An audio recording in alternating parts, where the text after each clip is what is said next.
Merci infiniment. Écoutez, avant de repartir sur un nouveau cycle de table ronde, notamment sur le comportement du voyageur, je vais laisser la parole à Olivier Chansou qui va nous donner quelques nouvelles de l'École nationale de l'aviation civile. Si tu veux, Olivier, à toi la parole. Merci beaucoup Marc. Eh ben, écoutez, bonjour à toutes et tous. Je vais dire chers alumni, mais il n'y a pas que des alumni ENAC. Nul n'est parfait. Mais donc un grand merci évidemment à ENAC Alumni, à son président Marc, à toutes les équipes qui organisent régulièrement ce très bel événement. C'est une belle initiative qui fait vivre à la fois et le réseau. Je crois que c'est une vraie opportunité pour nos élèves qui sont là aujourd'hui et qui profitent bien de cette journée. Avec plus de 30 000 diplômés à travers le monde, on a franchi quand même un cap plus que symbolique cet été. Et on participe, je pense, très largement au rayonnement, j'allais dire, de notre école évidemment, mais de toute la communauté aéronautique et aérienne française. Donc comme chaque année, j'allais dire, je vais vous donner un peu quelques nouvelles. Alors déjà, puisque nous sommes en octobre, il est temps de faire un bilan de la rentrée. La bonne nouvelle, c'est que nous avons fait le plein. Donc l'ENAC et l'aviation, parce que là, on a regardé sur d'autres écoles, demeurent attractives, permettent de remplir les concours. Donc ça, c'est plutôt une bonne nouvelle. Ce qu'il faut constater par contre, c'est une légère décroissance, qui n'est pas propre à l'ENAC, des étudiants internationaux. Donc il faut se poser des questions en matière d'attractivité, on y reviendra. Je l'ai dit l'année dernière, je vous le confirme aujourd'hui, c'était la dernière session où les ingénieurs ENAC étaient recrutés sur le concours commun INP, puisque nous passons sur le concours Mines Télécom à partir de la session. C'était un changement attendu depuis longtemps, qui correspond plus au profil, correspond plus à l'adéquation en termes à la fois de vivier. Et donc ce changement sera effectif à la session 2026. La mauvaise nouvelle, j'allais dire, parce que je tiens à faire le point toujours très régulièrement, c'est que nous stagnons en termes de féminisation, en dépit des efforts du secteur, de l'école, de toutes les écoles. Donc nous sommes toujours à un chiffre moyen autour de 30%, qui cache un certain nombre de disparités.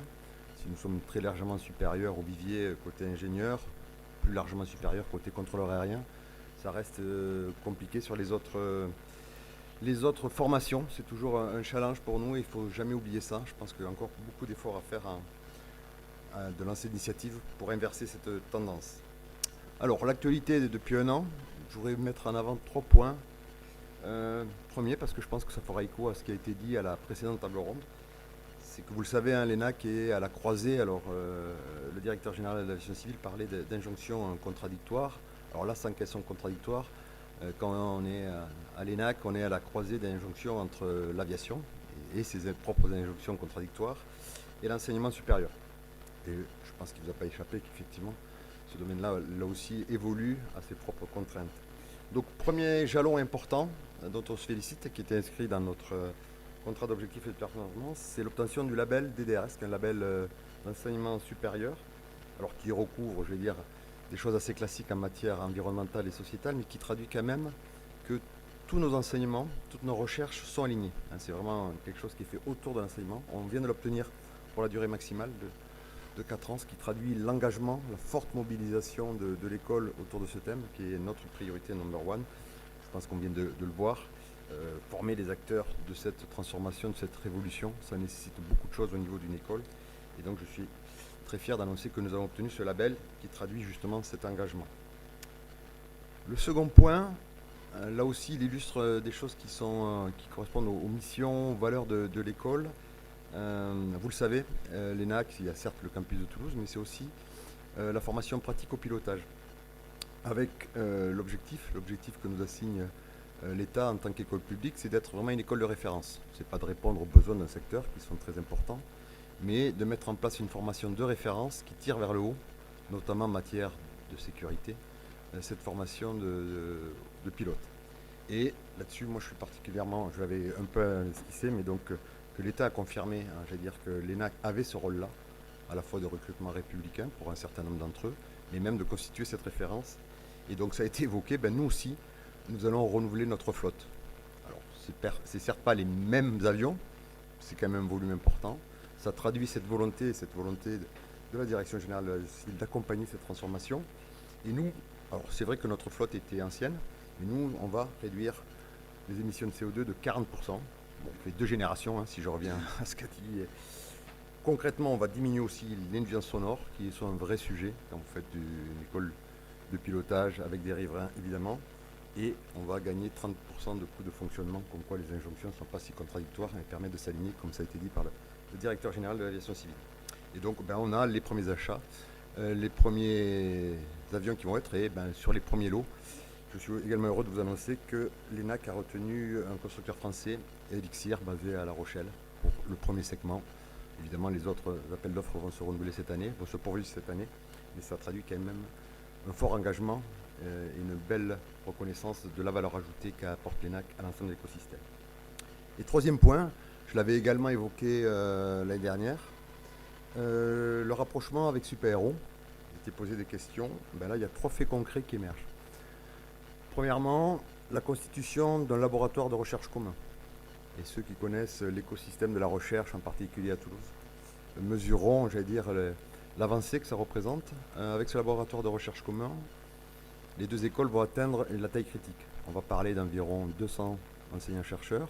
Si on rajoute post-doc, doctorants, donc plus d'une centaine de thésards, on aura une taille critique entre 400 et 500 qui nous suscitera, c'est-à-dire au premier ou au deuxième plan européen, qui nous permettra de pouvoir discuter, de répondre à d'autres appels d'offres et d'apporter une contribution significative, clairement, à la transformation, là aussi, nécessaire de l'aviation. Second élément, nous avons lancé une marque internationale destinée à promouvoir nos formations. Les formations seront toujours délivrées par l'ENAC ou l'ISAE Super Héros. Et nous avons mis sous une même bannière internationale l'ensemble de nos masters et de nos masters spécialisés. Donc au total, c'est 19 formations qui vont être, j'allais dire, mises en avant au niveau international sous la marque de TSAE, Toulouse School of Aviation and Aerospace Engineering. Donc là, il y aura, c'est officiel depuis le 1er octobre, vous avez presque la primeur. Donc toute la campagne de recrutement pour les rentrées à partir de 26 auprès encore une fois du public international se fera, j'allais dire, sous une marque TSAE, sachant que les formations, les diplômes restent évidemment et relèvent des 2 écoles. Troisième point là aussi, l'ouverture en septembre 26 d'un master spécialisé également opéré, là pour le coup, certes, j'allais dire, marqueté sous la marque TSAE, mais opéré par les 2 écoles à 50-50, de master spécialisé Sustainable Aviation. J'en ai discuté avec beaucoup d'entre vous, c'était quelque chose sur lequel nos 2 écoles, qui apportent une vision très complémentaire, j'allais dire, de l'avion au bout de la chaîne à l'aéroport, et tout l'écosystème était attendu. Donc ça sera un master spécialisé complètement digital, complètement en ligne, avec évidemment par contre des innovations pédagogiques. Ça ne veut pas dire que c'est que du offline, c'est justement en ligne, mais avec des accompagnants, des tuteurs, des professeurs, des TP sous forme pédagogique et innovante, mais à distance. Et donc il va ouvrir en octobre 26. Donc la campagne de recrutement va se lancer, ça représente pratiquement un nombre incroyable de réunions, de reconnaissances, mais de travail ensemble pour arriver à ce beau produit. Donc ça, c'est 2 étapes importantes. Et je finirai par évoquer, ça a été aussi, je pense, mis en avant lors de la première table ronde, et ça va être mis, je pense, lors de la seconde, ça fera une bonne transition. Vous le savez, l'ENAC a évidemment une mission importante en matière de rayonnement et de rayonnement international. Ça fait partie de notre statut. On n'a pas 30 000 alumni sur tous les 5 continents, sans rien, j'allais dire. Et donc les actualités internationales, quelques exemples. Contrôle aérien, nous venons de recevoir une première promotion, il y en aura d'autres derrière, pour former des contrôleurs kazakhs, voilà un exemple. La sécurité, nous avons un programme autour de la safety qui est largement promu et reconnu. Donc nous en sommes maintenant à plusieurs sessions simultanées. Nous venons d'en faire une à Hong Kong qui va se reproduire. Nous venons d'ouvrir la même avec un partenaire avec l'Indian Institute of Technology of Madras en Inde. Vous le savez, c'est une zone largement prioritaire en termes de croissance, de développement. Je ne reviendrai pas, mais voilà, ça doit forcément s'accompagner d'une montée en compétences matière safety. Et donc l'ENAC, est à la manœuvre pour accompagner ça avec un partenaire que nous venons de retrouver. Et je vous en avais également parlé. Nous avons un nouvel institut franco chinois basé à Hangzhou, donc juste à côté de Shanghai, qui vient pour la 3e année de recruter. On a fait non seulement plein, mais on recrute parmi les 2% les plus élevés en matière du baccalauréat. Donc là, ça sera des formations d'ingénieurs labellisés par la CTNI qui vont être centrées sur les opérations aériennes. Je sais qu'on se pose évidemment beaucoup de questions, il faut être très vigilant avec la Chine. Donc là, le partenariat, il porte sur les opérations aériennes, c'est-à-dire exploitation de compagnies aériennes, exploitation d'aéroports, monter en compétence au niveau de l'administration et pas forcément lié à la construction aéronautique. Voilà, ça c'était quelques éléments d'actualité qui illustrent à mon avis que notre école est plus que jamais, j'allais dire, dynamique, tournée vers l'avenir, prête à remplir ses missions qui est d'accompagner un super secteur, accompagner la transformation de l'aviation. On compte évidemment sur votre soutien à toutes et tous pour accompagner cette évolution. Merci de votre attention.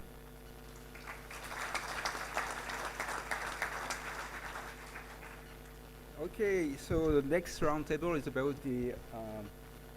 the evolution of the passengers' behavior, and for this roundtable we have as a guest Stéphanie from Alex Meyer from Air France.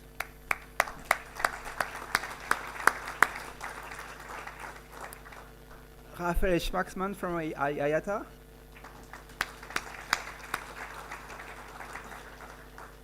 Alors, un des deux Mathieu, on va commencer par Mathieu Daubert d'ADP. Et puis notre ami et sponsor Mathieu Blondel de la société ADL, Arthur Delital.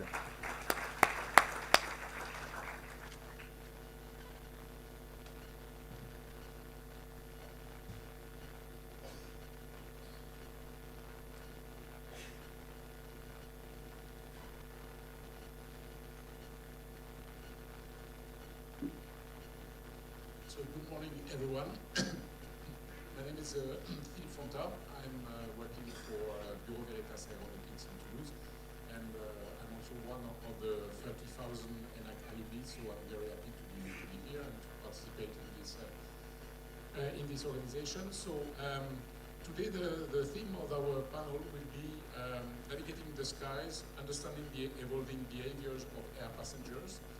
And basically, when we discussed this theme, we come to the conclusion that COVID-19 has changed a lot of things, not only for aviation, but for society at large.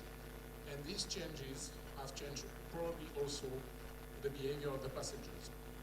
This roundtable will explore this shift in air passenger preferences and decisions and behaviors, from booking patterns to in-flight experiences. So what are these emerging trends, and how can airlines, airports and all service providers adapt in this new deal? How can the aviation industry address its obligation on safety, security, sustainability, while responding at the same time to new customers' expectation to meet evolving demands? So Mark introduced the panel, but I will just come back to that and indicate who my distinguished panelists are. So I will start from my left and go to the end. We have Mr. Raphaël Schwarzman, who is Regional Vice President IATA for Europe. We have Stéphanie Charlet-Meyer, who is SVP Customer Services at Air France. We have then Mathieu Daubert, who is Group ADP Deputy General Director, and Mathieu Blondel from ADL Partner. To start with, I will tell you that yesterday when flying from Toulouse to Paris, I tried to do my homework and say, basically, who are the passengers who are with me in this plane? And I tried to look at different things. I tried to look at the different types of passengers. How did they behave during the boarding, during the onboarding? And I must admit that I did not manage to find the specific characteristics of the passengers. So probably it was during a holiday period, so we had a lot of very young passengers with their parents or grandparents, etc., which is not probably in a normal mode the type of passengers, but they were there. And we had a vast variety of different passengers. So I will probably ask the first question to Mathieu Blondet, because if we want to understand what are their expectations and their behaviors, I would ask you, who are the air passengers today? And did it change since the COVID or over the past 5 years? Thank you, Philippe. Yes, indeed, it's a first obvious question to try to understand who is traveling today. And it's very interesting to notice, if you look at the last 10 years, or 2010 to 15 years, 2010 to today, we had a shift. In 2010, the usual mantra to say that aviation was for people with more wealth than the others was quite true in reality. But something happened over the planet, is really the explosion of low-cost airlines and more affordable travel, who also put pressure on the legacy airline. And so today what we see is that we have actually a profile of the passengers that is quite interesting. Yes, we still have, I would say, in management position, 1.5 more than in the general population. France is 30% of people cadre management position. Travelers is 45%. But we have the same number of employees, exactly the same. We have twice more students in airplanes than in the general population. So it's an affordable way of transport, of moving, and young people travel more. We have one category where we have a big discrepancy, is people who are retired. Only 7% of air passengers are retired people or more than 65 years old, compared to 32% of the French population. But what is interesting is that if you compare to people who are traveling on long distances, if you look at long distance mobility, and if you compare with high-speed train, for instance, which is another way to do some long distance, actually the pattern is very much the same, with an inversion of two categories. Students, 9% of high-speed train is students, 15% for aviation are students, and as I said, retired people or elderly people, it's 17% in high-speed train and 7% in aviation. So we have at the two extremes, I would say, of the H pyramid, a difference. And I would add one last point. Why is it important? Because if you look long term, for the evolution of the population by 2045, 2050, worldwide, the population that will be between 25 years old and 65 years old will reach a maximum in 2050. So the traveling population by air will reach a maximum in 2050. Until then, we have a nice growth worldwide. But if we look at Europe, it's completely different. Europe, this population that is the core traveling population, is declining by 10%. And the decline has already started. So it's, I would say, in terms of socio-demography, aviation is catching everyone, what you observed in your trip.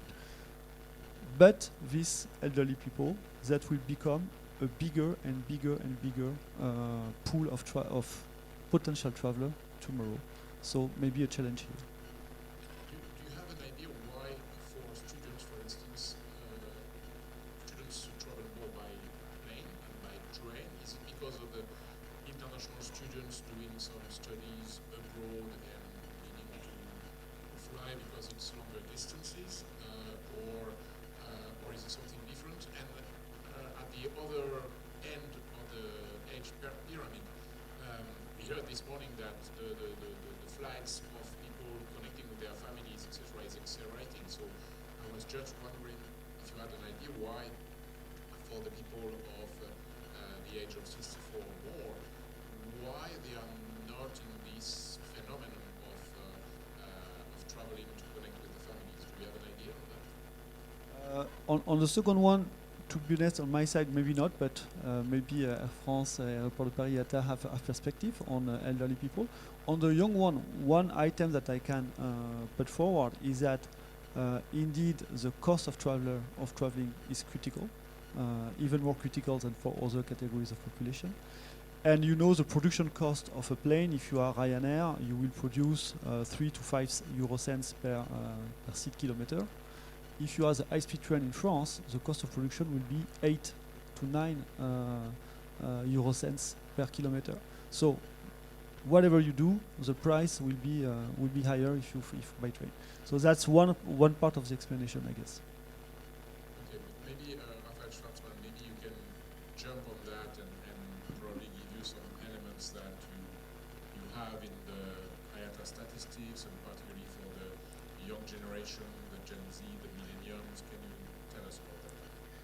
Yeah, well, thank you first for inviting me here again. I really enjoy, and apologies for having to, I guess, make everybody practice English, right?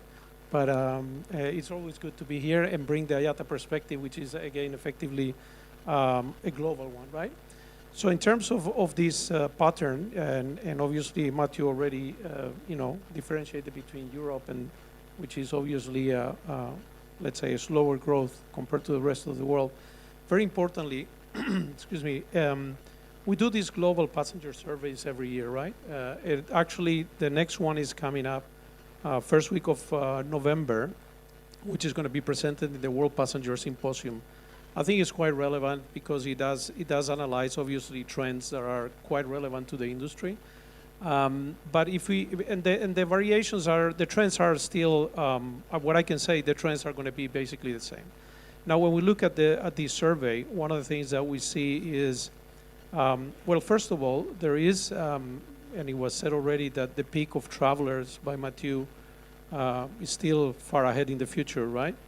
There is a 66% of respondents of this survey, for example, are saying that they intend to travel more, right? So we're seeing people intend to travel increasing, right? And then they are also saying that they are willing, right, to spend more money in travel and sacrifice other, let's say, expenditures, right?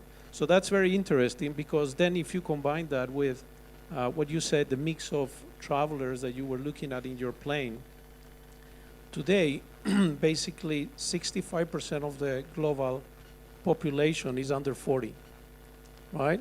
So, and this is, and obviously there you have the millennials, the Gen Z, then the Gen Z, and obviously the Alpha, which are coming very soon, or the kids that you were seeing there in the plane. And all of them obviously are growing in this world where they are used to travel more.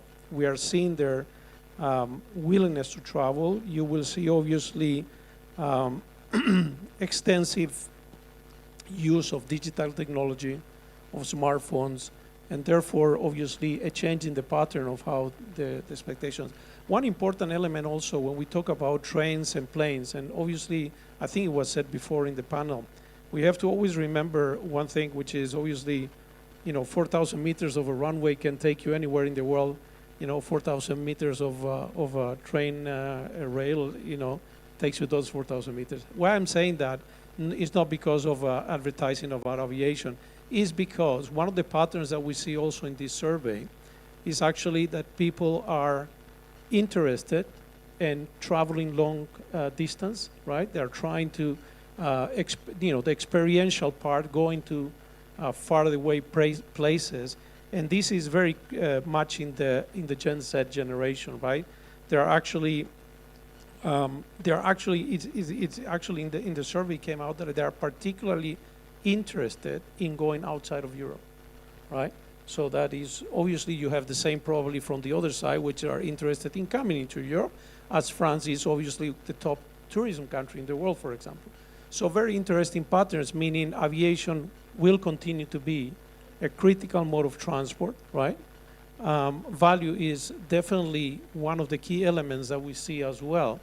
But very interestingly, people are, what we have seen after the pandemic and everything is that people are willing as well to pay for premium services, let's say, right? So they are willing to pay for premium services, and we have seen obviously an increase, not only on the business class or the first class, but we also seen an increase in the, let's say, premium economy that we have seen worldwide. So interestingly enough, people are willing to pay for those services. But as well, they are very critical in terms of, I would like to be able to choose what do I pay for, right? That's something that we wish we will come back in a few moments in the discussion. But I have a question. On the 66% of people who responded that they want to fly more and that they are ready to pay the premium if they need to do so, is it part of the general trend that you see other years, or is it something that accelerated after COVID, like I need to more freedom, I need to fly more, or I need to go elsewhere after the period where everything was locked down? Well, first of all, we noticed, obviously, we were already highlighting this, coming out of the pandemic, that the pent-up demand was very strong, right? That we knew that the pent-up demand was very strong. In some cases, obviously, it developed even faster than expected, like, next door in Spain, for example, obviously, far above the 2019 levels. In some other places, not, because the world is obviously a different place now. Geopolitically, we have restrictions in certain areas. Competitiveness have changed as well. If you have to fly from here to Asia, well, you don't have the same competitive landscape than vice versa, maybe, So a lot of things have changed, but the pent-up demand was there, and people, the one thing that it says, that's why this 66% is interesting, well, when you break it down, is because basically they appreciate it, seems like it, even more, the value of this connectivity, the value of visiting, friends and relatives or around the world, the value of, students going around the world, the value of effectively doing business, right, around the world. So yes, definitely there was obviously, excuse me, a bit of a slow start, if you would, in certain areas, like in business travel, right? But it was definitely a change. What I would say is we don't see a radical change, because it's just if you can say, compensation of the time that we lost, right? So the pattern continues, but it's not necessarily you say, well, we see a completely different environment. So, Stephanie, for Air France, in both domestic and international, did you see a change? Is there a particular change for a generation of passengers? Did they switch to train for domestic travel? What can you tell us? So I will try to react on what has been said on one part. So regarding the trend on the average age, we don't have the same trend, because within Air France, the trend is more to growing average age for our passengers. So I think it's not reflecting the overall situation of the airline industry. So that's one. Then reacting on your point on the premium cabin, for sure we share the exact same trend, which is that the fact that today we have a higher share of leisure motives travelers in our premium cabin, and that goes hand in hand with our strategy for further premiumization, and therefore we are investing a lot on new cabins and new products. So just to react on that one, then indeed, following the COVID crisis, we've seen some changes in terms of behaviors. One is clearly sustainability awareness, and that may apply for young, but not only. It really is spread across all the customers. And on that one, it's really one of our strong priority and ambition for Air France to make sure we are a key players in sustainability aviation.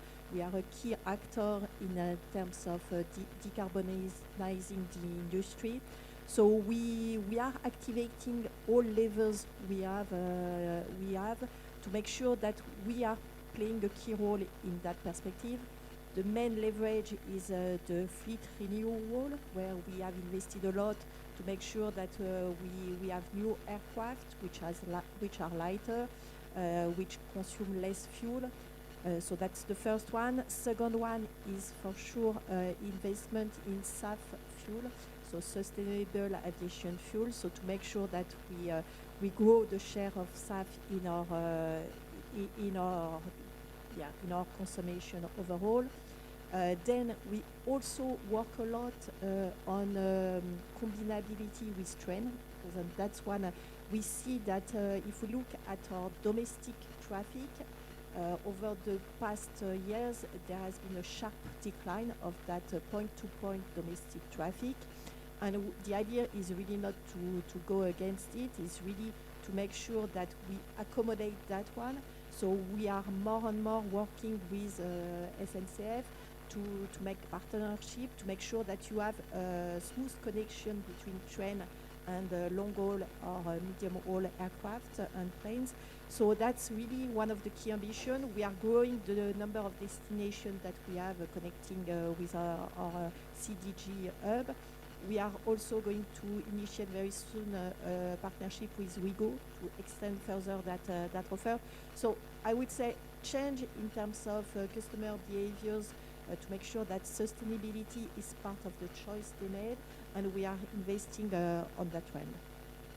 Okay, so you experienced for the short haul and particularly in the French territory a shift from flight to train, which is not exactly what Mr. Deselier was saying globally, that there was not that shift, but that's particular probably to your network. And you said that you want to increase the connectivity, so I will switch to Mathieu Gobert, because the connectivity has to go through an airport, and we heard Justine Coutard indicating what is being done on the railway station that is improving in Paris Charles de Gaulle for having this connectivity. I know that you are doing also some surveys with your passengers regularly. Do you have any figures that show these trends? Are there trends that have evolved after the COVID, or are there more long trends that keep going and for which the COVID was a kind of catalyzer? Can I say it like that? So yes, we do a survey every year since 2005, where we interview around 25,000 passengers per year, and on many different criteria. And for some criteria, we have data coming back to the 80s, which allow us to see the major long-term evolutions that we have on who are our passenger and how they behave in our infrastructures. Globally, what we see is that there are very few criteria that are stable over the time. Actually, there are only three. The first one is the part of French passengers versus international passengers. French passengers are a little more than 50%, and it's very, very stable over the time. The second one is the part of transit passenger, plane to plane. It's 25%, and it's always the same data for many, many years. But what we notice, as Stephanie said, is the part of transit passenger using train and after plane is increasing very fast. It was less than 5% in 2005. It's around 15% now. So it's increasing very fast. And the third one is the time spent at the airport, 3 hours on average, 2 hours outside. And whatever happened at the airport, it's very, very stable. On all the other subjects, there are major change. Some of them are really huge if you look on the long-term perspective. Mostly two, so the part of women in our passengers. In the 80s it was 25%, so very low, and now it's 55%. So it's really a major change. And the second one is a part of business travelers. It was more than 50% in the 80s. Now it's around 20-21%, so very low. And these trends, even with the COVID crisis and so on, are not changing. The only thing that has dramatically changed with the COVID, as Mathieu mentioned, is the part of retired people. It was growing year after year for many years, coming from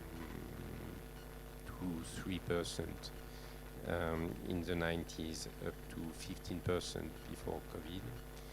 And now it has been divided by 2 in 5 years, so it's less than 7%.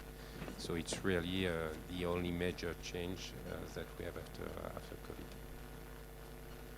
Okay. So you mentioned something important in the change of people traveling for business, which has changed a little bit. So I would like to ask Mathieu for the next question. We now have tried to identify who are the passengers, which is a difficult trick because depending on what we see in terms of traffic, what we see in terms of destinations, it may be different. Now, the next question is, why are people traveling? What is the main reasons for travel? Thank you. Yes, indeed. So we talked about this business and versus leisure motivations, or professional trips versus leisure, I would say. It's a long-term, of course, shift in aviation. If you become a mass market, you go to the leisure market, of course, or the personal motivation. Aviation has grown twice the GDP, twice the economy. Okay, the economy has globalized, but it's normal that we have a diminishing, I would say, part of business travelers. What is interesting is a step. Because if you take 2019, pre-COVID, and 2024, you had at least minus 25% in proportion. I mean, in France, it was 25% of business or professional trips pre-COVID. Now it's 20%, 21 ADP, but roughly the same. UK was 19. It is now 13, 13, percent. Sweden was 29. It is now 22. And the US was 30. It is now 27. So the US has experienced a bit less, I would say, impact post-COVID. It's only 3 points out of 30, so minus 10%, compared to Europe, where we are roughly at minus 30%. And I think it's good to look at the long-term trend, because this business part of the traffic has been quite resilient. In our studies, we were looking at in these data sources or perspective from the 80s. And I found a very interesting traffic forecast from Boeing, Airbus, and British Airways at the time. They were doing things together. Post the fuel crisis, so it was actually exactly 1980. And at the time, the business travel in the UK was only 25% already.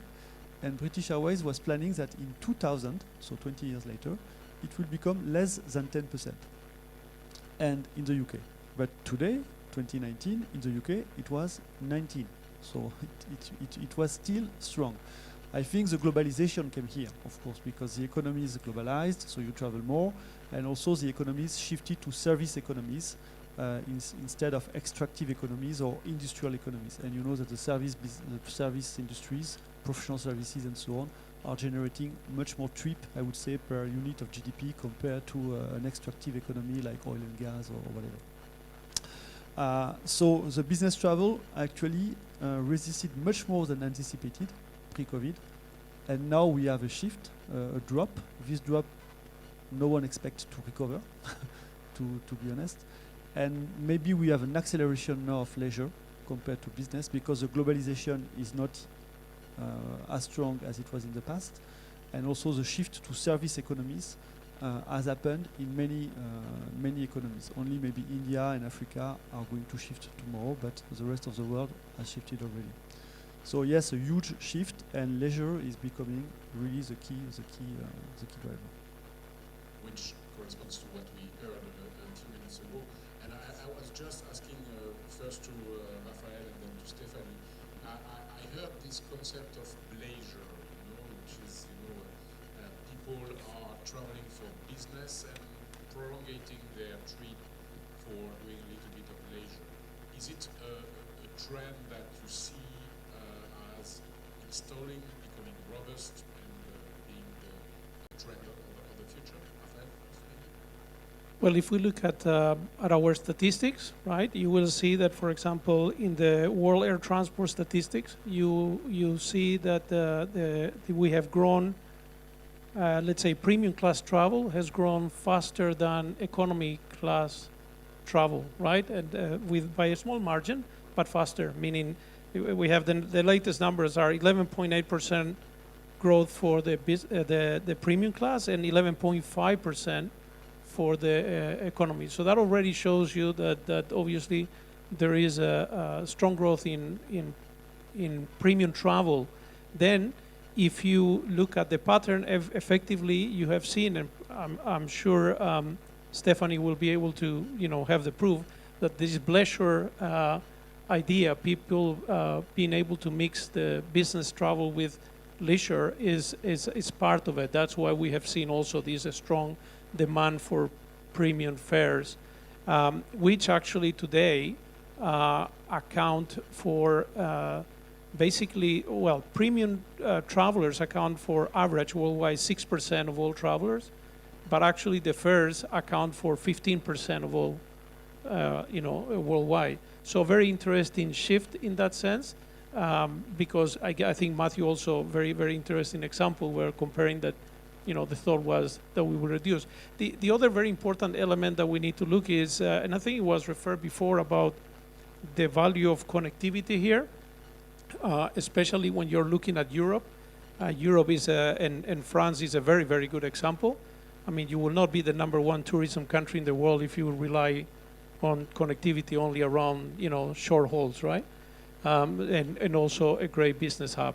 So this is also an important element, and that connectivity has brought a lot of global businesses, right? Global passengers for tourism purposes as well. So I think we are seeing that a reinforcement of that even after the COVID and even with the sustainability agenda in place, where people thought, well, we shouldn't travel. Well, if we want to create value still to our communities, we still need to travel because we need to conduct business, right? So I think we are seeing a very strong demand. And leisure is obviously, again, I leave it to Air France, which has a hands-on experience than me, but globally we're seeing that as a trend as well. Yeah, so indeed, I do confirm, and we made a study from our corporate customers. So 1 out of 3 are saying that they are integrating leisure activities for their business trips. So already 1 out of 3 is doing leisure motive trips, so quite an important trend. What we have asked also is for companies, do they allow that kind of policy? And 80% of the companies are allowing it, so quite a significant share of companies which are fully endorsing that new policy. So indeed, it's really an increase for our corporate customers with that new trend, and that goes hand in hand with maybe having less trips but more qualitative trips when they travel. At the same time, we've seen that one of the big change is all that remote working policy, which is reshaping the travel experience overall. And from that perspective, that's also one of the reasons why we've invested strongly in Wi-Fi on board, because we see more and more people are used to be able to work anywhere. So it can be at the airport, but also when they are in plane. So quite an important investment that we did on Air France side to equip all our aircraft. So by the end of this year, we will be equipped with 30%, and we should reach 100% of the fleet next year. And with that new high-speed Wi-Fi solution that enables anyone to work as if they were at home from their trip. So quite a new trend as well to make sure that it's seamless for the customers, because they are more and more used to work anywhere. Which was an advantage of the train compared to the plane before. You know, is that, if it's not too long, I prefer to spend more time on the train, but I can work, whereas on the plane I cannot do it. So now it's possible. That's another, let's say, advantage which is at pair, I would say, with the two modes of transport. I try to put my feet in the shoes of the leisure traveler, and I'm leaving my town for a business trip, and I'm coming back from a leisure trip. When I'm at the airport, how do I behave? Do I behave as a customer who goes on a business trip, and I'm used to it, and I want a level of comfort, I want something which is for a business travel? Or am I holiday traveler, which says, okay, I have time, I'm not stressed, I can live in different conditions? How do you handle that on an airport point of view?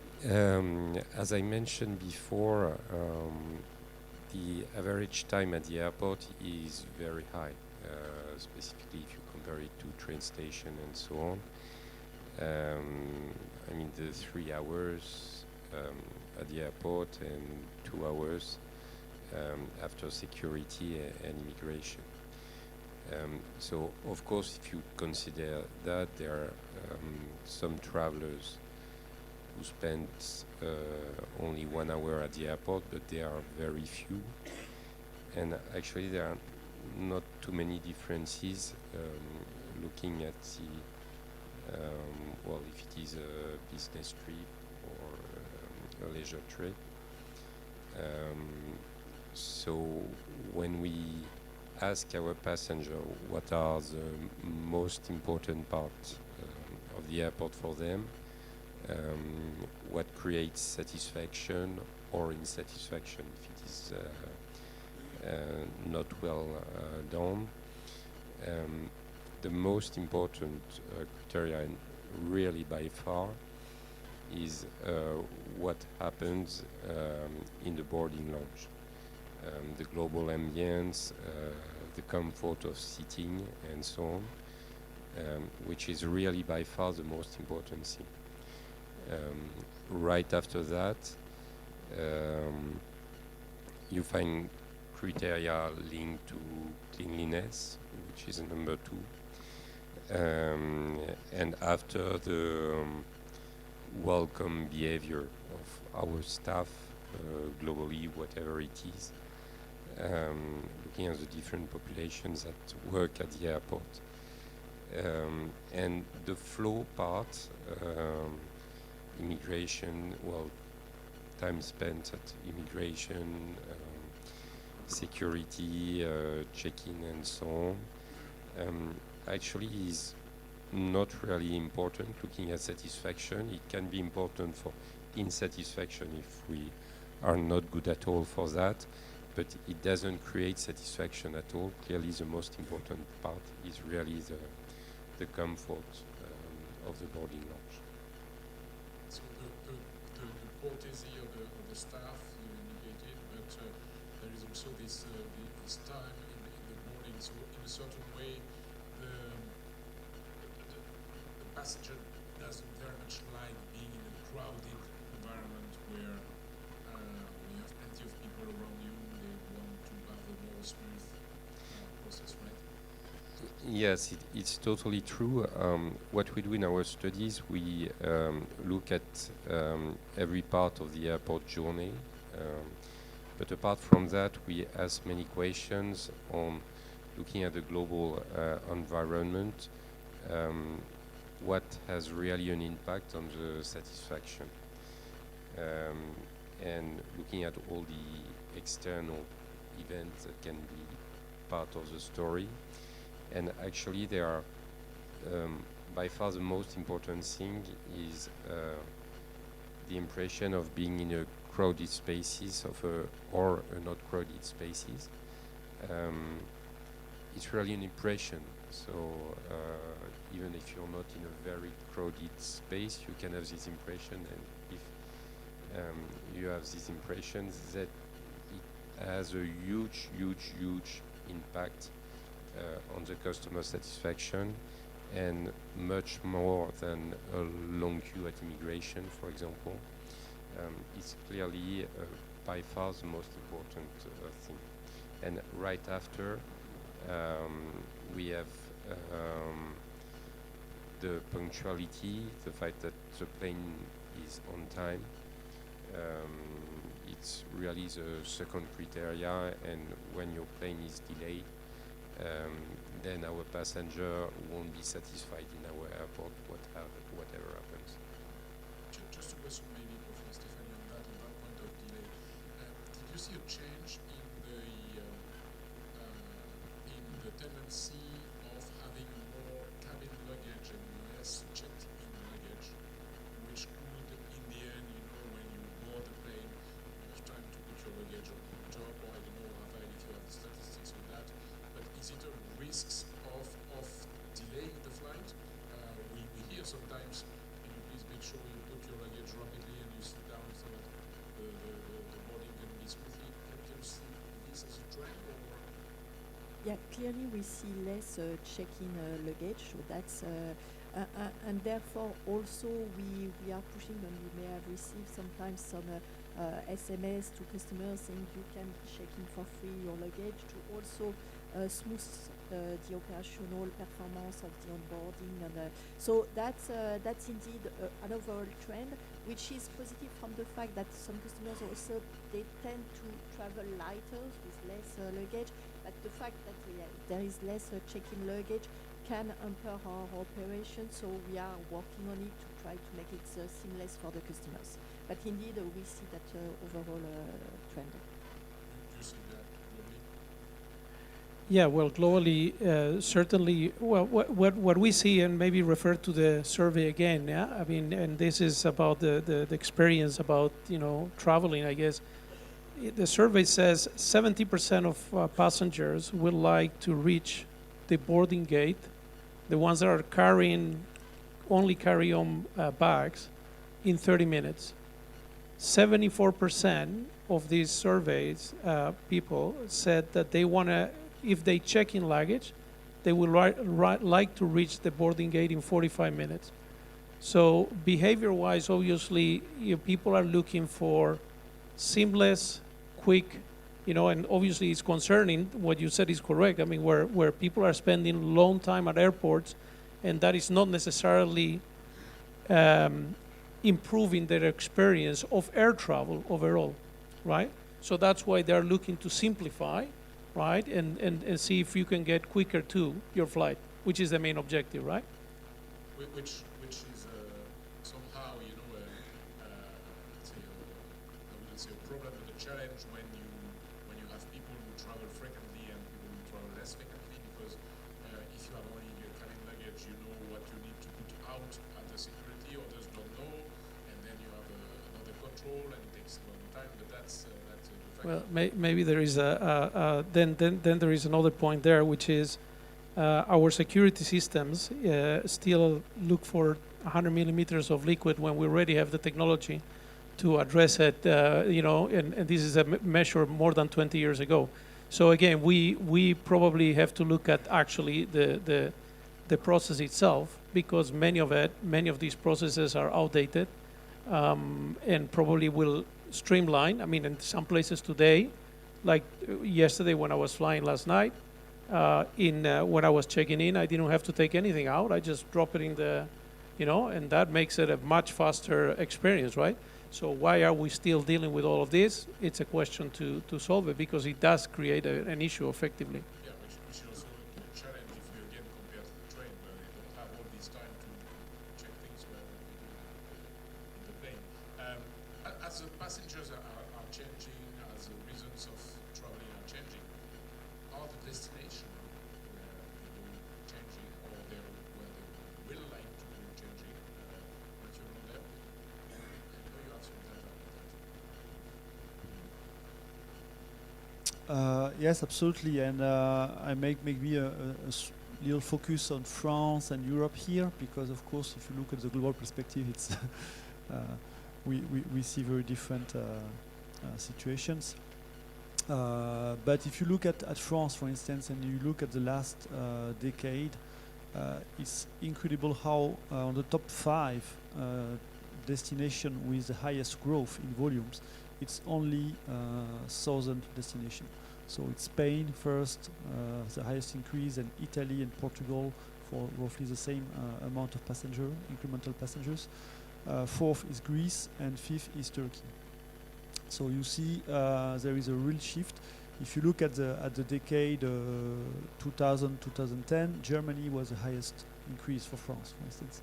And so you see the shift to the south, certainly linked to the shift to leisure, but we have to look at that. But clearly the south of France is south of Europe has been changing the pattern. And if you look worldwide from Europe to the rest of the world, so just looking Europe to the rest of the world, of course Asia has grown significantly. It's plus 62 million passengers overall. But then you have North America, plus 48 million passengers. And in third position is Africa, plus 38, almost 40 million passengers. So you see the trend has continued, not completely a shift. I would say when you look at long haul pattern and trend, we don't see a huge change in the trend. But when we look at France more granularly, yes, we see a big shift to the south of Europe, which is asking questions in terms of airline networks, competitiveness also of the tourism industry. Because when you look at, sorry to be a bit French-centric here, but is from France, you have a lot of additional passengers to the south of Europe. I'm not sure the French-based airline captured these flows, and so we have here an issue to deal with. Okay, so moving towards the south, which, as you said, seems to be in line with the leisure concept, where you travel for business and you spend more time in the base there for leisure as well. Maybe one question, I will come back to the airlines in a second, but maybe a question to Mathieu Daubert from when you're traveling, there is also the access to airport, and it may take time. Did you see an evolution in the behavior of the passengers? Did the COVID change something with regards to public transport versus taxis or DTCs or private cars? What can you tell us about it? Yes, it has changed a lot. Actually, well, most of the change came little more before COVID, with the increasing market share of VTC and specifically Uber. But what we see now, and it's more and more after COVID, is really a strong growth of the market share of taxi and VTC versus all the other transportation mode, and specifically the public transportation. And what we have seen, which is not what we expected, is that the VTC haven't taken any market share to taxis, but mostly to public transportation. And it's really a big issue for us, because with more cars, it's a huge risk of traffic congestion at the entrance of the airport. So we work a lot of that to try to increase the share of the market share of public transportation, with new way of transportation coming to the airport. There was a metro line, line 14 to Orly, And we'll have the CDG Express in 2027, and after the line 17 also coming to Charles de Gaulle. What we have seen looking at Orly is that the opening of the line 14 has quite changed the thing, but we are back to the situation we had in 2019, so before COVID, looking at market shares. So taxis and VTC are still very strong. But we have to make the market share increase in the future for clearly reasons of traffic congestion, but also looking at sustainability and so on. So it's a big issue for us. Okay, so now I would like to come to a point which is the digitalization of the experience. Because if I take most of the elements that you mentioned, you indicate that the people would like to go to the gate in 30 minutes if they have baggage. We know that the security checks are, as you said, probably out of date and need to be improved, etc. So if I think about my next travel, I would imagine that I have everything on my smartphone, which is my boarding pass. My boarding pass links to my passport, where I know that I don't have to make another stop at the check to check my passport, etc. Is it a trend that you see in the passengers' expectations, behavior, that they want to really speed up that process? Are there any challenges in putting personal information before the travel to speed up the process? What can you tell us about the statistics? Yeah, in terms of those statistics, and I would say, first of all, refer to the beginning where I mentioned the composition of the travelers, right? Where we have today, as I said, 65% of the world population is below 40 years old, right? All of these people are native, well, many of these are native to technology, smartphones and all of that. We are seeing, obviously, for example, on Jen said, you have a much higher percentage outside of Europe, obviously, Asia, Africa, and everything else, much higher, right? If I don't recall badly, I think like Africa, it's like 32% versus 17% in Europe, right? So obviously, when you look at it globally, and obviously we need to, because Europe has a very important need to be connected globally. These are individuals that are obviously expecting, right, to have more through the digital, the phones, right, the smartphones. Even within let's say the elderly population, there is a relatively good expectation on biometrics, for example, on being able to be ready before traveling, to be able to do everything before you travel, to be able to have a digital ID, a digital wallet. So all of that is expected. Now, is it working? I would say no, right? Because today you have to jump from one application to another to be able to make your trip seamless, right? For example, I can share my experience, which I am, even though I'm older, but I actually use quite a lot my phone.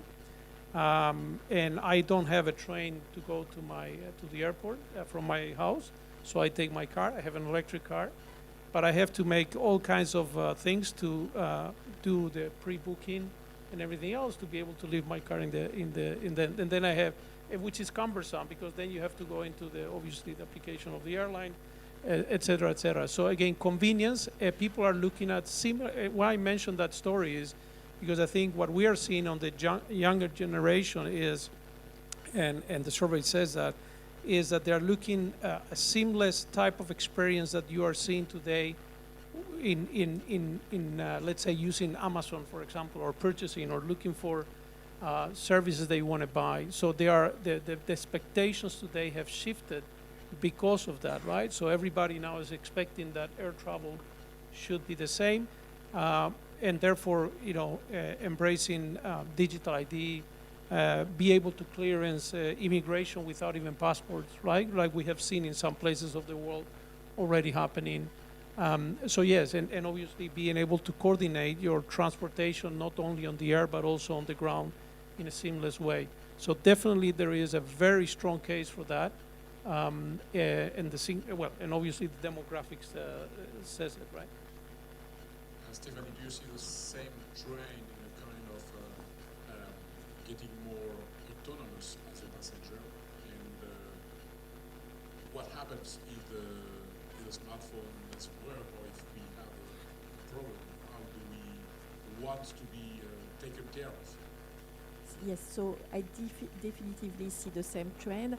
And for sure on that one, the COVID crisis has been a catalyzer, a big one. So I will focus on my domain of activities, customer service, which I know very well. What I can share in terms of data. Before the COVID crisis, when customers were contacting us, either by phone or by social media, whatever the channel, in 60% of the cases, they had tried before with an online solution, which, website or mobile app. After the COVID, we are more at 80 to 85% of the customers, they tried online before contacting us, meaning that they are looking more and more for autonomy, self-service, and that trend is not only correlated to airline industry. We have seen that boost in all industries, e-commerce, everything was booming during the COVID crisis because of closure of shops or all that kind.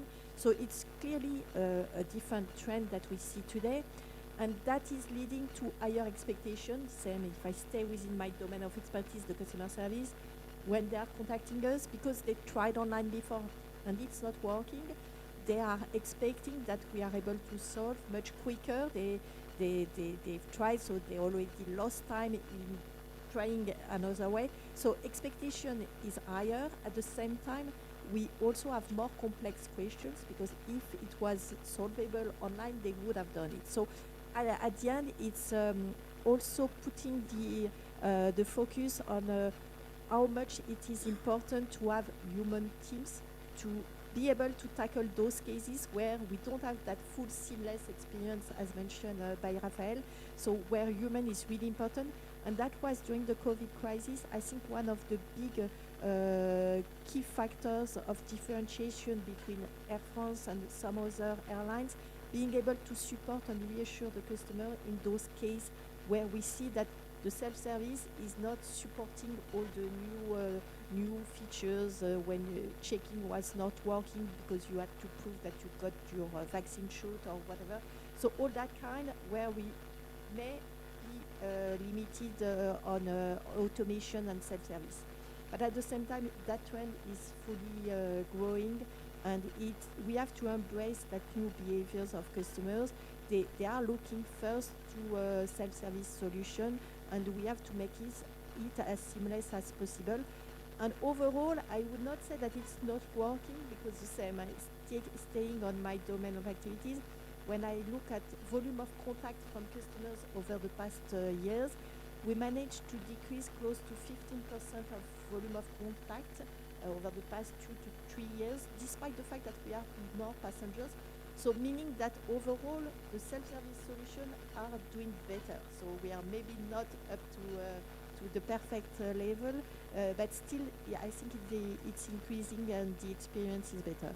So in a certain way, you are what the customer services when they are contacted is kind of a help desk because people didn't manage to read what text. And I know that when I contact my help desk, I want to have an answer very rapidly and the right answer. Yeah, that's exactly, and most of the time it's also complex situation for whatever the reasons, but it leads to complex situation to solve. Maybe I just want to say something because it's very important what Stephanie said. Effectively, we're talking about this digitalization, the use of these tools and everything. We also have to remember when we talk about efficient use of modes of transport, right? I think aviation is the one that is far more advanced than any other mode of transport in terms of digitalization and the use of this technology. Obviously, there is a lot to do still, but I say that because, you know, try to do that, try to coordinate any other modes of transport as efficient as aviation is doing it today. Of course, there is still a learning and improvement, you know, to be done. But I think that is very important, and that is one thing we have to remember. Why I mentioned that is the success of aviation has one of the major elements of the success of global aviation is global standards. And this is a major element that we still don't have in all modes of transport, right? If you want to issue or you know, through the Air France app, I'm sure you can deal with all the Air France airlines and partners in SkyTeam and everything else. So I'm just mentioning that because, yes, there is a lot of progress, and also it's a merit in terms of the industry being able to embrace this. One of the difficulties I would see in this digitalization is the advantage, for instance, of receiving on-time information when the gate changes, when the aircraft is delayed, etc. But if you are already in the airport, sometimes it's not always synchronized with the TVs you see where you have the information. And then you get stressed. I can imagine that the people who are under 64 or something like that, you can receive the information and you see something different on the airport. Where do I need to go? And this door, in this gate is there, the other one is there. I don't want to go in one direction. Do you have this, Mathieu, do you have these complaints in the airport saying we don't have the information on the screen sometimes, or it's not properly indicated, and I'm getting lost, or is it not a trend at all? It happens, of course. We try to manage it as better as possible. But Charles de Gaulle is not an easy airport, specifically for transit passengers, because for point to point, the distance are very low compared to many airports. But for transit, the inconvenience of having a bigger but as a sum of small terminals is that normally you have to go from one terminal to another. And then, of course, information is very key. So we have thinking of major move, specifically looking at what we called toponymy, so the way we name our terminals, both airside and landside. And we have announced that we will change things in 2027, just at the opening of the CDG Express, with a major move to make it much more easy for our passengers. We spoke about increasing the digitalization, having a more autonomous passenger and going directly to the gate. I imagine that for an airport that's a lot of infrastructure, a lot of costs to put all that in place, because in the end, what is number one priority is maintaining the safety of the flight and making sure we know who is on board, what luggage he or she has, etc. So can you tell us about that? How does an airport manage to handle this request for higher digitalization and higher, let's say, independent way of traveling from reaching the airport to getting to the gate? Well, digitalization is, of course, something very important, and as it was mentioned, one of the most important things is a consistency of information on the information we give to the customer, but also what the airline is giving to the customer and so on, to make sure that on all the journey people get less stressed, even if they will still be stressed, because it's really, I think, something quite structural in an airport, as you have to pass security and immigration. Its processes, so naturally it creates stress. So digitalization is a way for us to try to decrease that. So we work a lot of that, both inside but also on our website, on our app and so on. Last year we changed a lot our website to give information on the waiting time on a real time to help our passenger having more information and try to master better that time that it was before. And clearly it's a key information for them, for the management of time.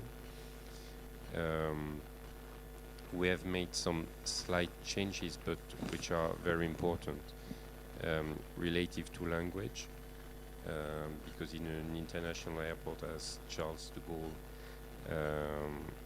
well, of course, we have French, English, but we have many passengers who don't speak French and either English. So we have made a decision 10 years ago to include also Chinese in our language, for the third one. But apart from that, we try to have some small attentions to our passenger. To give you an example, on our screen for all the information and flight and so on, what we do now is to give the information in French, in English, but also in the language of the destination of the flight. So we have more than 30 different languages on these screens, which are very helpful for our passengers. Just a question for Stephanie, maybe. We indicated that we have now the leisure trend where people are traveling both for business and for leisure. We have heard that people would like to have comfort on the place before getting on board. Do you see an influence or an appeal by passenger for the advantages of the frequent flyer programs by getting a shorter route, by getting maybe access to lounges? Do you have any data on that? Or are there expectations of the frequent traveler changing on that way? For sure, there is a big benefit, and when you meet customers, they really appreciate the shortcut at the airport. Or same again, looking back at my activities, but when you are platinum, ultimate, so the top tier, you benefit from a specific customer service, which is a one-stop shop service where you call one agent or you contact one agent, and they will be able to anything, solve your claim, your refund, your pre-booking or whatever. So I think indeed it's clearly seen as an asset for the group, because the frequent flyer program is Air France KLM loyalty program. So it's a clear asset that we have. We just celebrated the 20th anniversary of that loyalty program, and we are continuously improving the benefits of our customers, because the same way I said that customers have higher expectation in terms of overall self-service, autonomy from their loyalty program, they also have higher expectation. It's a continuous improvement to make sure that we are on peer and even better, and we have been awarded on that part, that we have the best loyalty program, because we see it's clearly one of the criteria of the choice of customers when they can. So it's really something which is very valuable for us, and that we keep on investing a lot on. Do you have any kind of similar reactions from other frequent flyer programs that IATA Airlines are having? Is it common to any airline? I guess so.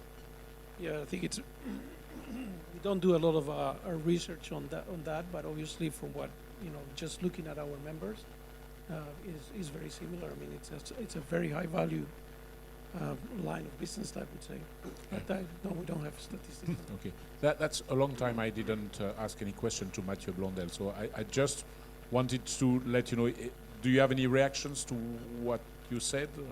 If you don't have, you just let me know, but if you have something you would like to add or comment, please.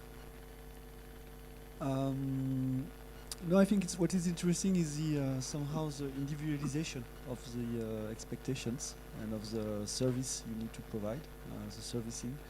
It was quite interesting to have this paradox with global standards enabling performance and growth of aviation, and the need to customize.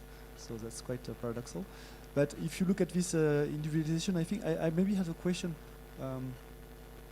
to the panel.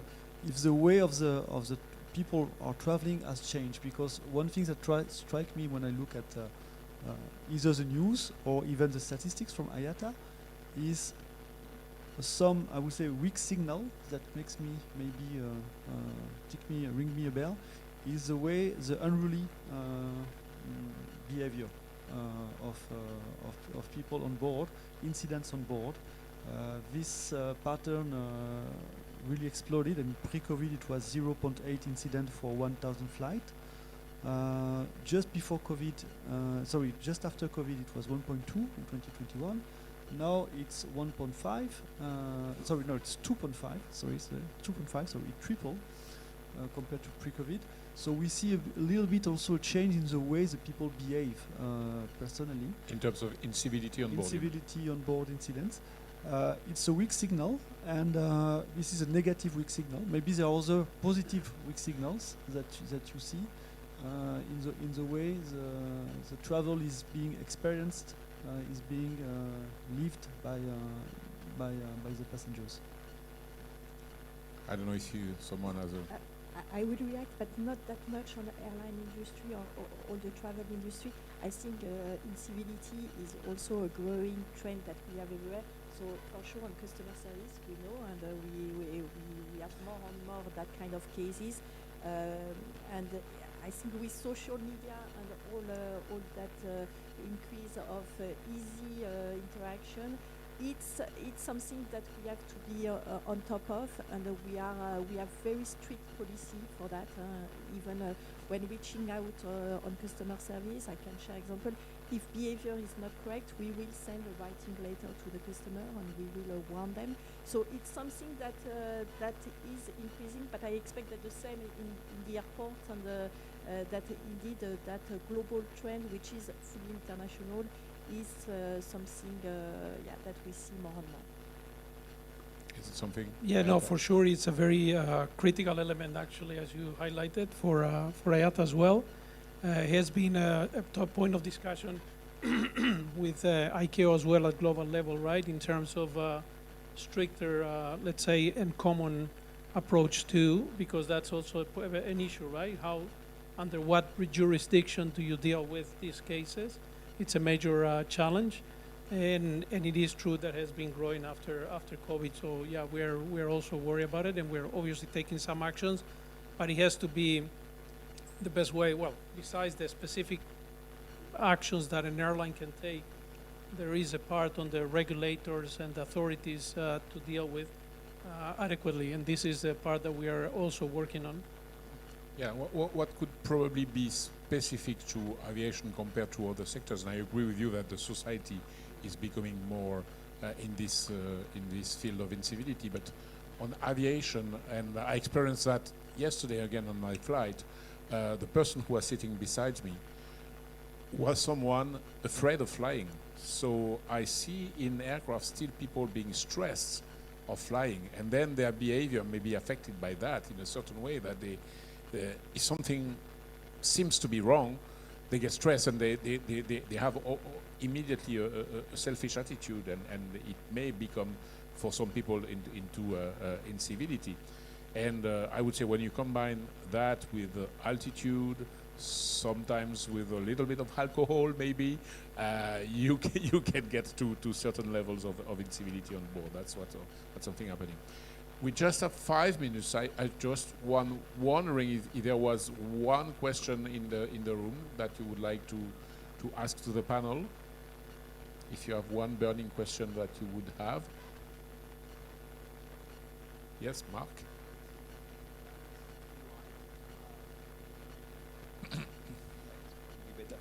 Well, if I understood right, there are less business passengers, but there are more and more passengers, not business ones. which go premium. Do you have a profile of those type of passengers? Is it, are they like middle age, or did you define kind of a profile of them? That's my third question to Stephanie. And the second one is to Mathieu. So those people who are not like business passengers, but really to spend more on airline, do they spend more on the shop of ADP? So I don't have any more details on the kind of profile of that behavior, but for sure we see that when we interview some customers, they may travel less, but they will invest more. So it's really qualitative trip. So for longer time, more qualitative. So yeah, so but that does not go for one specific customer compared to another one. It's more a global trend that we see, but indeed less business motive and more leisure, but premium leisure traffic. Which is a good news for Air France. Which is indeed. And which was one of the bet of Ben Smith when he first time he came to ADP to tell us about the strategy. He said, I don't understand why there are not that much or that many French passengers in my business. So I said, France is a rich country. I want French people to go in my business class. Yeah, so it's clearly the strategy, yes, from our premiumization strategy to invest more on product and to support that growth. Yeah. Maybe Mathieu for ADP. And for ADP, what I can say is that leisure passengers are shopping more than business passengers, so increasing of leisure passengers is a good news for us. And if they travel business class, clearly it's the kind of passenger to who we can offer our luxury products, but also luxury food and beverage, luxury hospitality, and so on. So yes, it's good news for us. Great. So I just would like to ask you a concluding comment, a very rapid one, each of you, and probably on the theme that we discussed since the beginning when we mentioned what did COVID change or anything like that. For you, do you think that COVID was, in a certain way, a catalyst of society's trend? Because we discussed about ongoing trends that lasted for long. Or was it a game changer? Raphael, what's your view? I would not say it's a game changer, right? Because we are seeing important changes, but not necessarily a game. But acceleration on digitalization. I mean that is actually even something good, right? If I reflect on that as well, when we're talking about the airport experience and the traveler experience. Is extremely critical, I would say, because we are lacking infrastructure considering the growth that we were discussing. So if we're going to deal with that, well, digitalization is a big part of it, all right? Because you can get people moving faster, more efficiently, et cetera, right? So I think that is a good thing that came out of after COVID.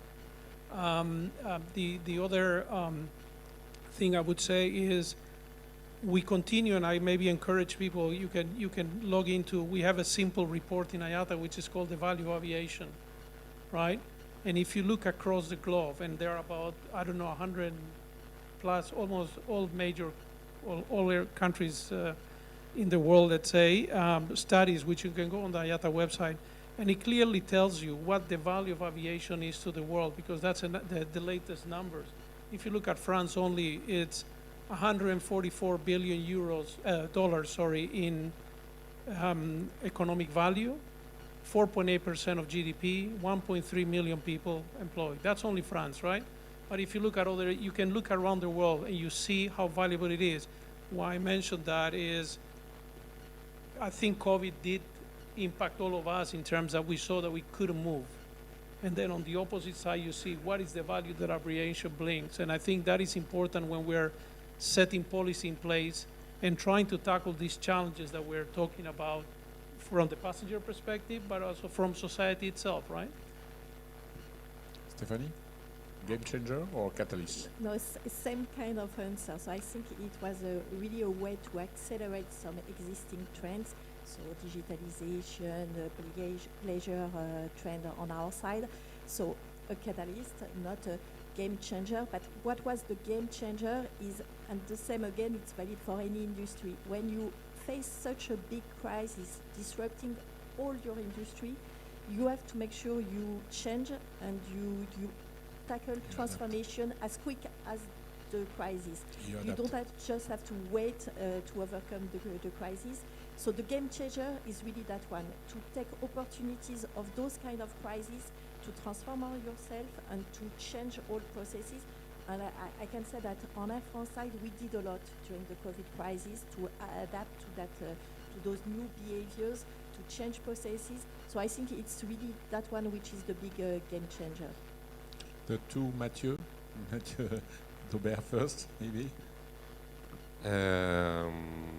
Well, the same.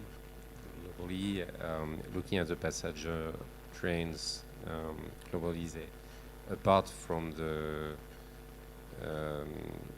quick decrease in retired people, all the trains have been maintained. Some of them have been accelerated, but not so much. Some changes in nationalities. If I look at international passenger,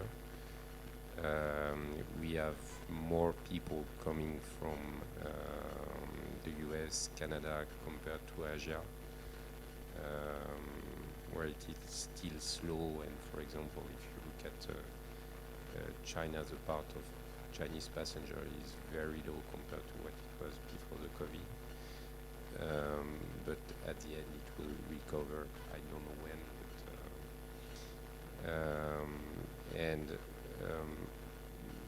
Looking at game changer, the COVID has learned us that we have to be quick, agile, and so on, and that so the aviation industry is not guaranteed growth, and that we have to be better and more resilient looking at that. Mathieu Blondel, last word. Yes, I think I can just agree with what has been said, but what we observe is that it is also a landmark, I would say, COVID, or a milestone in the way that it revealed or it showed to society and to the travel industry in particular that we are entering, I would say, the golden age of marketing and servicing.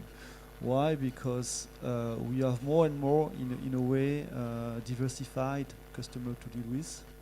The passenger profile you were mentioning, the origin, the destination they go to, the age. We have big volumes in the US and Europe, but growth is outside the US and Europe. We always focus on growth, but the volumes are here. And in US and Europe, we have a socio-demographic profile of the travelers that is completely different compared to the rest of the world. But when you are an airline, you have inbound and outbound passengers. You want to be strong on your local market, but also to attract people from the other side of the route. When you are an airport, you have to deal with both population. So you have to manage more and more diversity, more and more. I will not say it's diverging, but we could almost say it's the profile of passenger is diverging from regions to regions. So it is asking for more flexibility, customization, adaptability, and this is the golden age of marketing and servicing in reality, to how to find solutions for these different type of profiles. So maybe this is where we entered. Before we were more in a global and uniform way of looking at the industry. Thank you very much. Thank you very much all for your participation and your kind inputs. Thank you for attending this session. Please give a round of applause to our panelists. and we'll look forward to giving you the lunch directions, and then we reconvene, I think, at 2:30? 2:30? 2:30, okay. So have a nice lunch.